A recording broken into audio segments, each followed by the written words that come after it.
kapatiran. Bumulo lang ang hantungan at ang mundo mo ay mapupuno ng pakikipag-away, pag-away at bakbakan. Akala ng marami puro alak at pagkawala sa katwiran ang tanging naghihintay sa loob ng isang kapatiran. Unyong bulag ang mundo sa tunay na katotohanan. Sa likod ng piniling kapatiran, Alpha Phi Omega ay may lalim na kabuluhan. Hindi nila alam ang disiplinang dito ay kinakailangan. Ang Alpha Phi Omega sa puso'y di malilimutan. Alpha Phi Omega, tunay kong kapatiran. Dito hubugin ang dangal at paninindigan. Hindi lang sa saya, kundi hanggang sa dulo.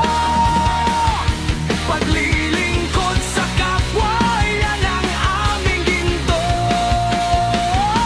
Taas noo, isisigaw sa buong mundo. Ipinagmamalaki ko, ako ay isang apo.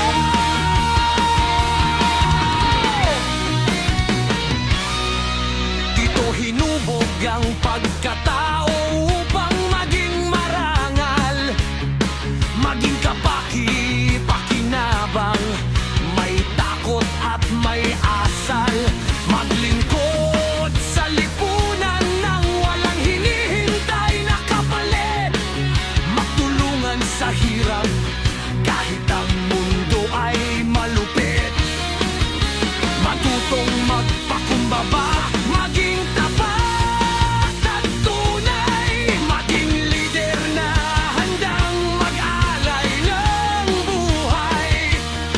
Palakaibigan sa lahat, may bukas na pandinig. Sa bawat nangangailangan, kami ang bisig at tinig. Ang tunay na kapatiran, hindi lang sa tawa at inuman, kundi sa oras ng bighati. Doon mo kami masusumbungan.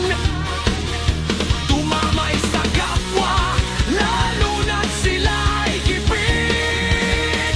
Ang Alpha Phi Omega, laging nakaalalay, laging nakadikit at laging maasahan.